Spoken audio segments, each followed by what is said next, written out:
Hello again. Welcome back to my channel, and I wish you a good morning, a good afternoon, or a good evening, depending on where you're at and when you're listening. It's great to have you with me.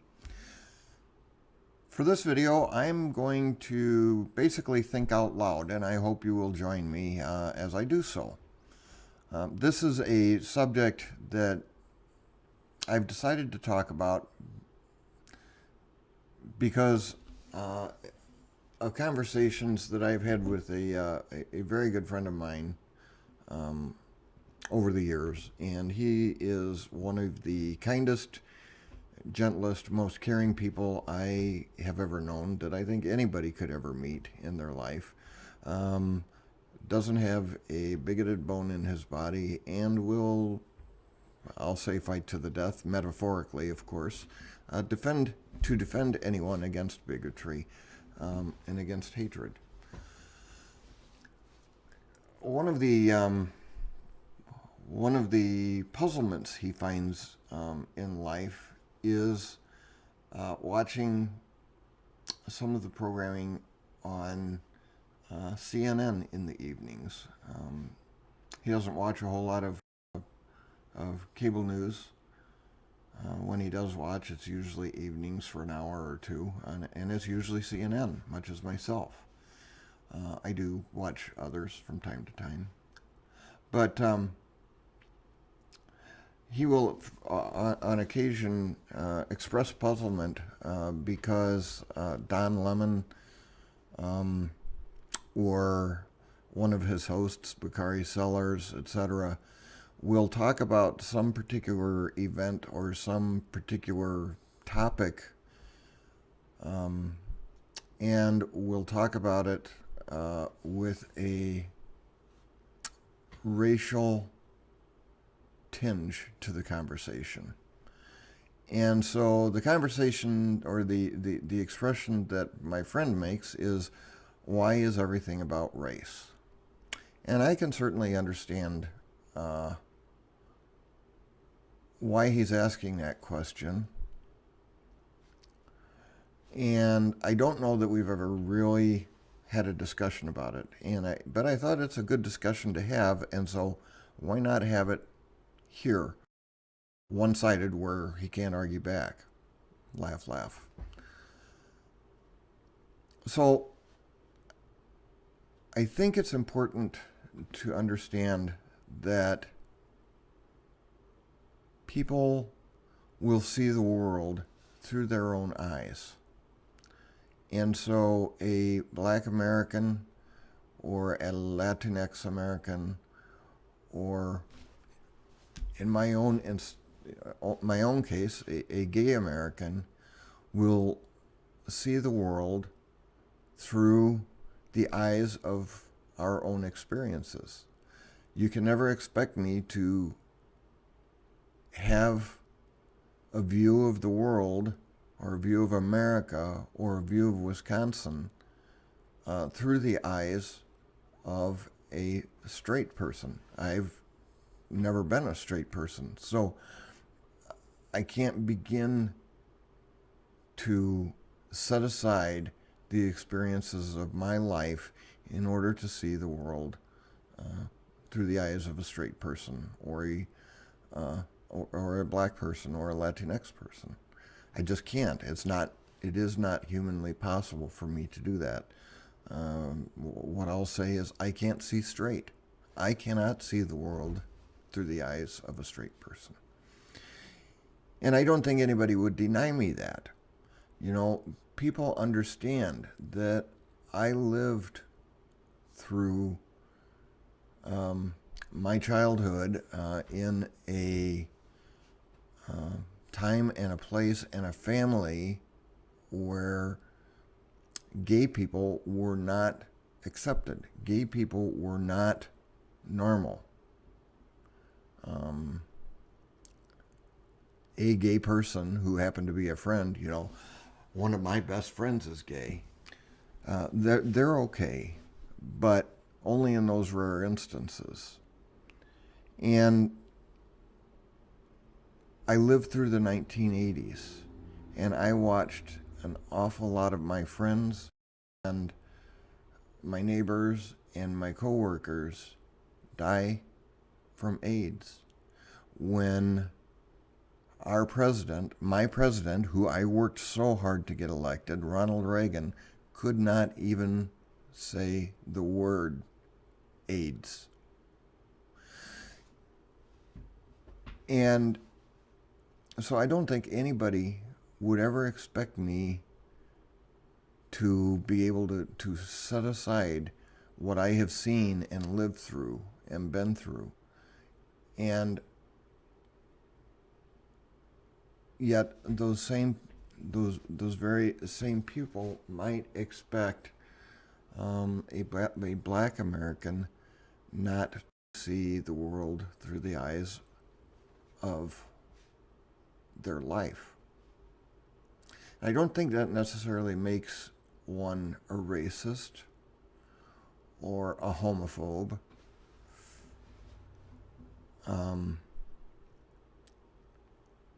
But I think everybody needs to have the freedom to see the world as we see it, as we individually see it.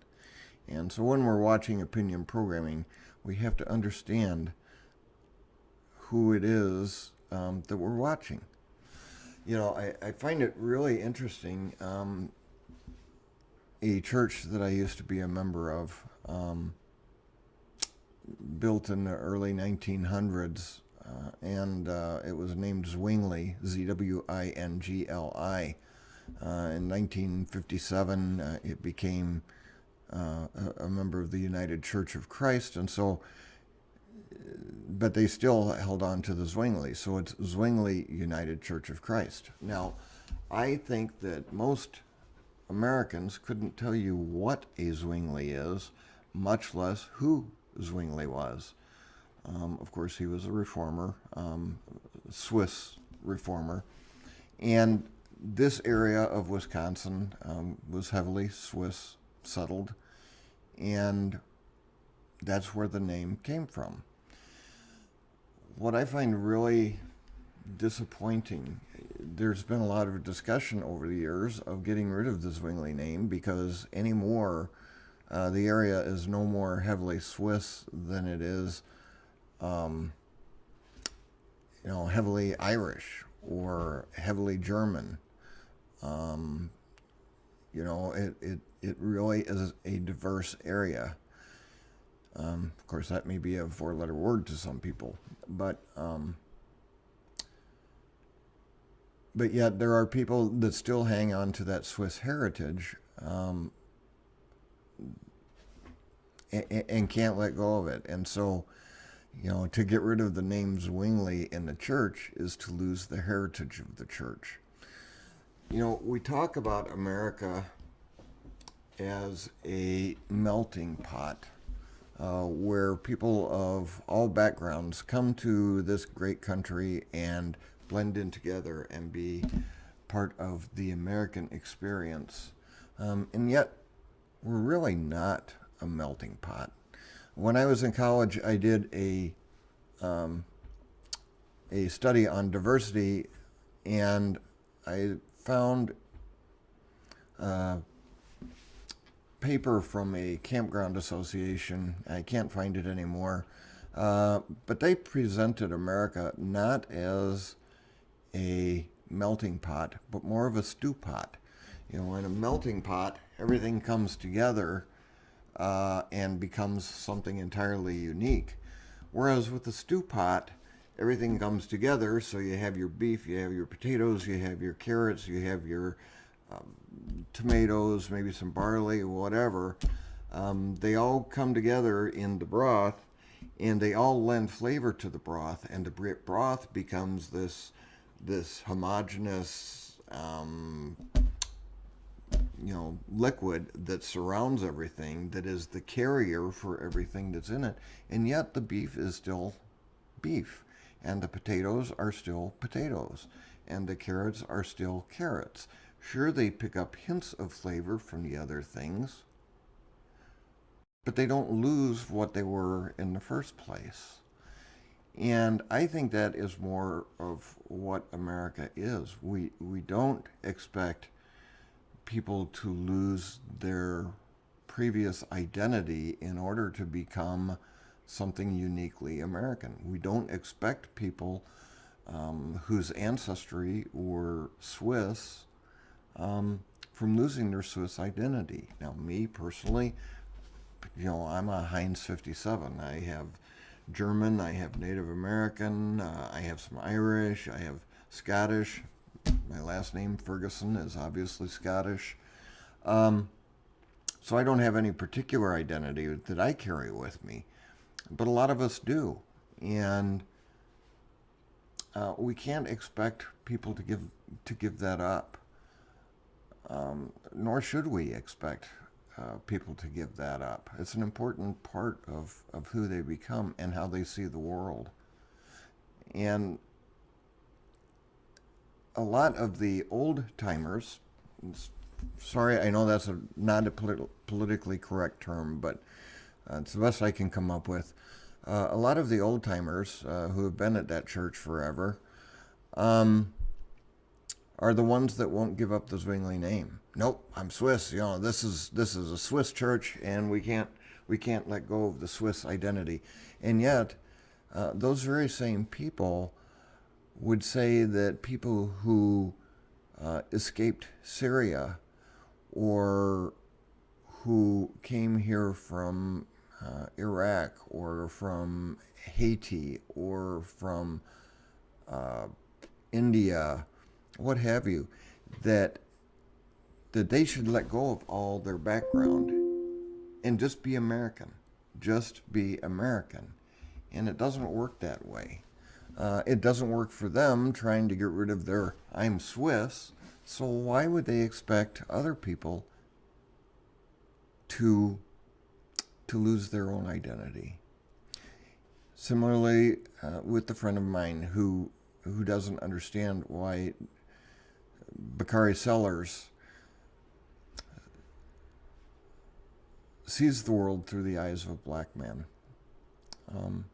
He does, because that's what he is. He's not a white man.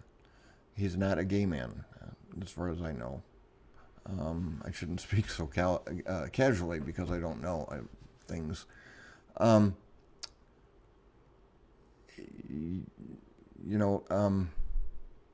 Trying to think of a Jennifer Lawrence can't see the world through the eyes of